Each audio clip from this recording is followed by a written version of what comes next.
नमस्ते, wish you all happy Diwali. So guys हाम्रो चाहिँ दिवाली स्टार्ट भएको सकेको छ है। र हामीले चाहिँ गाई पुज्ने कार्यक्रम गरिरहेको थियो है म र बोजूले। अनि हजुरको लागि सानो भिडियो है, के कस्तो लाग्छ कमेन्ट गर्नुहोस् ल साथीहरू। अनि यहाँ चाहिँ मैले रङ्गोली बनाउँदै थिएँ होइन। आमा र दादा चाहिँ बिहानै भाँडासाँडा टल्काउनु भएको थियो। अनि हाम्रो घरको डेकोरेट चाहिँ यस्तो छ, तपाईँलाई के कस्तो लाग्यो। र आमाले चाहिँ छोराको कपडा आइरन गर्दै थियो दिवालीको लागि होइन। अनि पूजा गर्नुपर्ने यो रङ्गोलीहरू सबै बनाइसकेको थिएँ मैले। अनि मातालाई पुज्नुको लागि रेडी भएर मैले पुज्नु पनि थालेँ। अनि यसरी मजाले पूजा गरेँ होइन। म चाहिँ यसरी पूजा गर्छु, हजुरहरू चाहिँ के कसरी गर्नुहुन्छ अब है।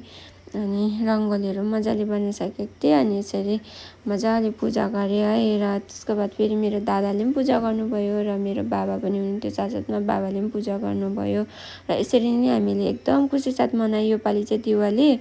किनकि दादा पनि आउनु भएको थियो नि त। र एकदमै राम्रोसँगले दिवाली हामीले लक्ष्मी मातालाई पनि पुज्नु पाएँ। र हामीले भजन गरेर आरती गरेर है मातालाई एकदमै मजाले पूजा गरेँ, मनाएँ।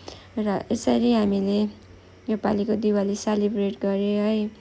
त्यसको बाद फेरि हाम्रो भयो पूजा खत्तम। पूजा पनि खत्तम भएपछि आरती गरेर मैले फेरि प्रसाद बाँडेँ है। प्रसाद सबैजनालाई, दादा भाइ दिदी बाबा सबैजनालाई। त्यसको बाद फेरि आयो हाम्रो पटेका पड्काउने बेला। अनि हामीले फेरि पटेकाहरू पड्काएँ, झिल्झिले बाले है। र यसरी इन्जोय गरेँ र एकदमै खुसी थियौँ हामी घर फ्यामिली सबैजना। र हाम्रो दिवाली चाहिँ यसरी बित्यो है। फ्यामिली एकैसाथ हुँदा यति बिना खुसी लाग्छ है कि कसरी एक्सप्लेन गर्नु भन्ने कुरा एक्सप्लेन गर्नै सकिँदैन। र यो चाहिँ मैले बनाएको रङ्गोली है।